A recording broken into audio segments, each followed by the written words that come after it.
Au crépuscule, Léa et Tren arrivèrent enfin. Un silence pesant régnait dans la maison. Léa et Tini le regardaient, brûlant d'envie de les assaillir des questions, surtout à Tren. Léa, bien qu'élevée et éduquée, s'éreint. Mais Tini, elle, n'en avait qu'à faire des conventions. Sans se soucier de ce que Léa pourrait en penser, elle lança d'une traite. On était morte d'inquiétude. On n'a pas arrêté de vous appeler. On a cru que vous était arrivé quelque chose. Pour toi, Tren, ça peut se comprendre. Ton téléphone était éteint. Peut-être un problème de batterie ou autre. Mais toi, Léa, ça sonnait. Tu pourrais au moins nous donner une explication? De quoi je me mêle? Rétorqua Léa, agressive. Devant l'escalade de la tension, Tren intervint d'une voix forte. Arrêtez! Je suis fatiguée, je dois rentrer. J'ai une série de réunions matinales ces jours-ci. Bonsoir.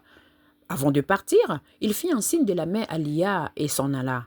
Lia, qui les connaissait bien, comprit qu'il était agacé. Il détestait se retrouver dans ce genre de situation. Elle le laissa partir, décidée à en parler le lendemain. De son côté, Tini salua rapidement Lia et partit suivre Tren. Sur le chemin de retour, le silence entre Tren et Tini était pesant. Tini, impatiente, finit par rompre le calme. Tren, tu n'as rien à dire? Il haussa les épaules. Que veux-tu que je dise? Mais dis quelque chose. Ça ne te ressemble pas. Qu'est-ce qui s'est passé au juste? Tren expliqua qu'il n'avait aucune envie de sortir, qu'il voulait juste se reposer. Mais il avait croisé Léa dans l'escalier ce matin et elle l'avait tellement supplié qu'il avait cédé. Après tout, c'est la jumelle d'Elia et elle s'ennuyait. Tini insista. Et le téléphone? Le tien était éteint, mais le sien. Tu n'as pas entendu Léa appeler? Surpris, Tren répondit non. Mais pourquoi tu poses cette question? Elle n'allait quand même pas refuser l'appel de sa sœur.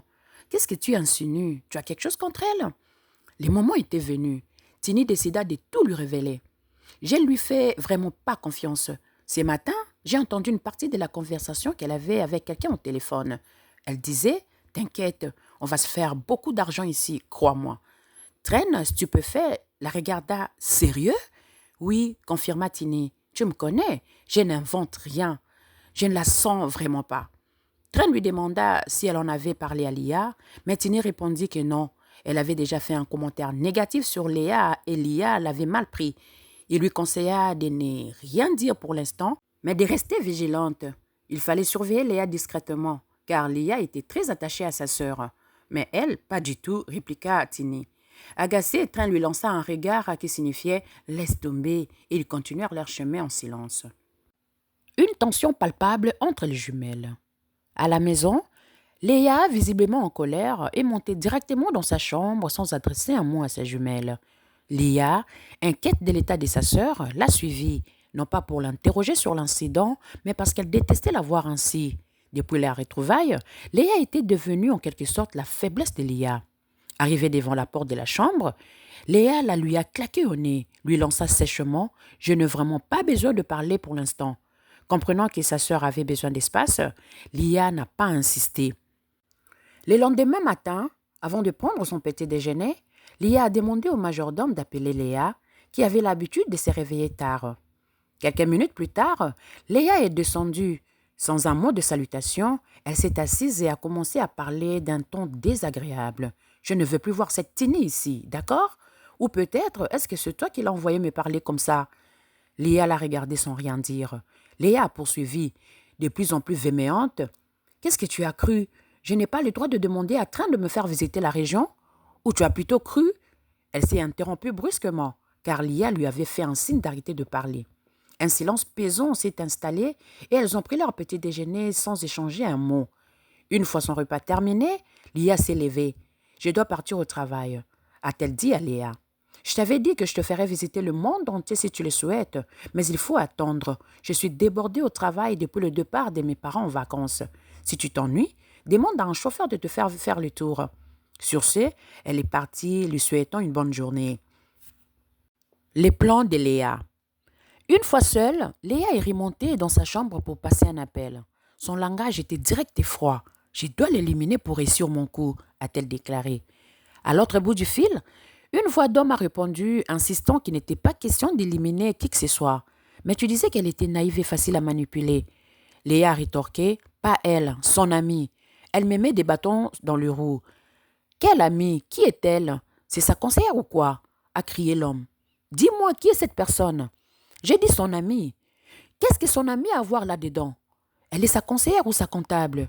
Ou tu ne me dis pas tout?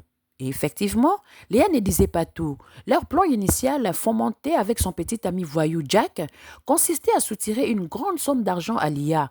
Mais Léa avait changé d'avis. Si l'argent restait important, sa priorité était désormais Tren.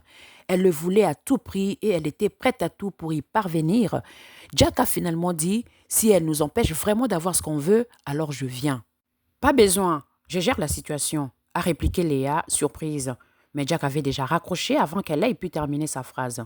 Après l'appel, Léa s'est dit « Non, Jack ne peut pas venir. Que faire pour le retenir ?» Elle a réfléchi et a trouvé la réponse. L'argent. L'argent allait le retenir. Mais comment demander l'argent à Léa? C'est la question qu'elle s'est posée maintenant. La journée était si irritante au travail qu'en rentrant, Léa n'aspirait qu'à qu'une seule chose, dormir. Qu'elle ne fit pas sa surprise de trouver Léa, sa jumelle, totalement différente de l'habitude. Elle était joyeuse, avenante et l'attendait pour dîner.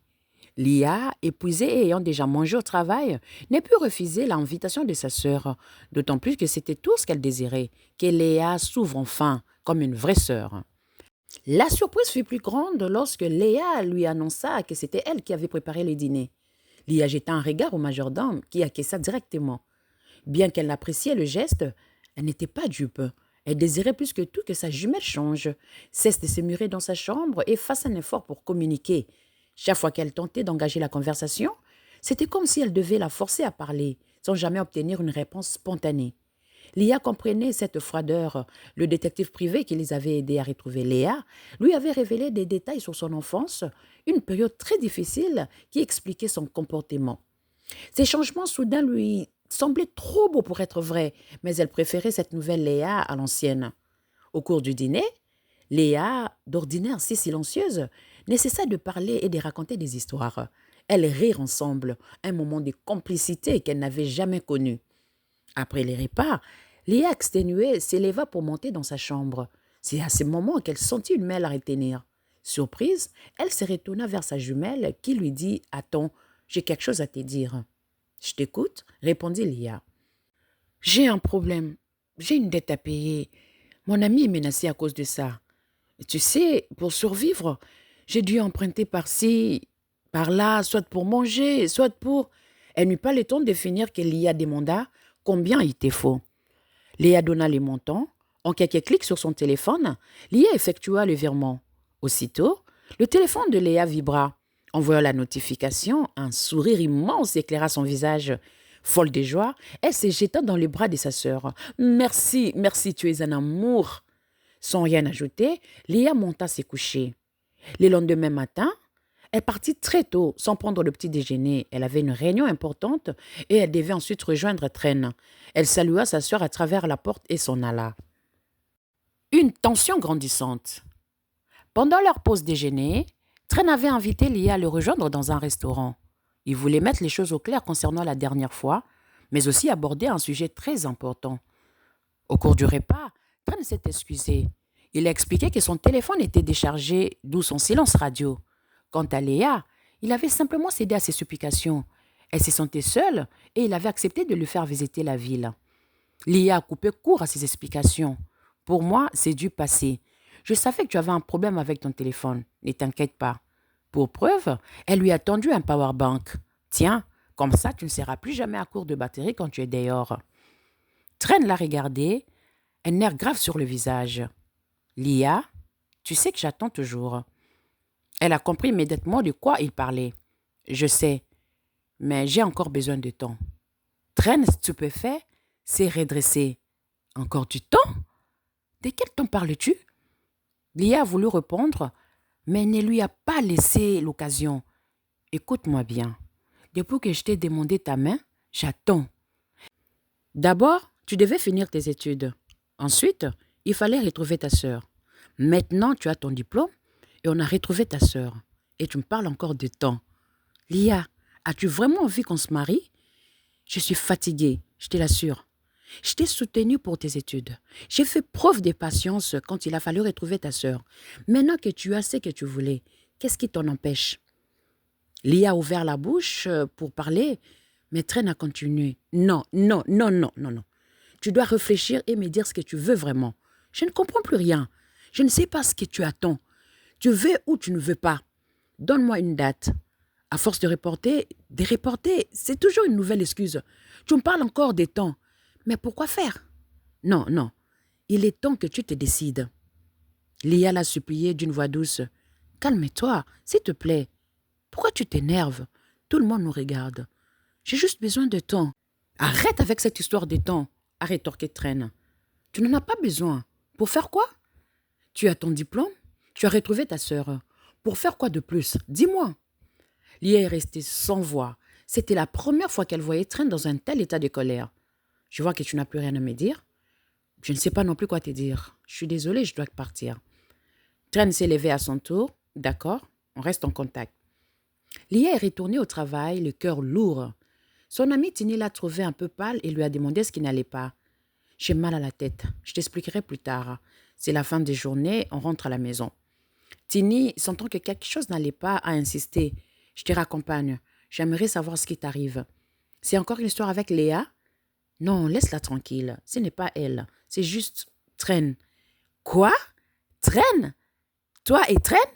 Vous vous êtes disputés? Non, on ne s'est pas disputé, mais... Non, j'aimerais écouter ça. C'est une première.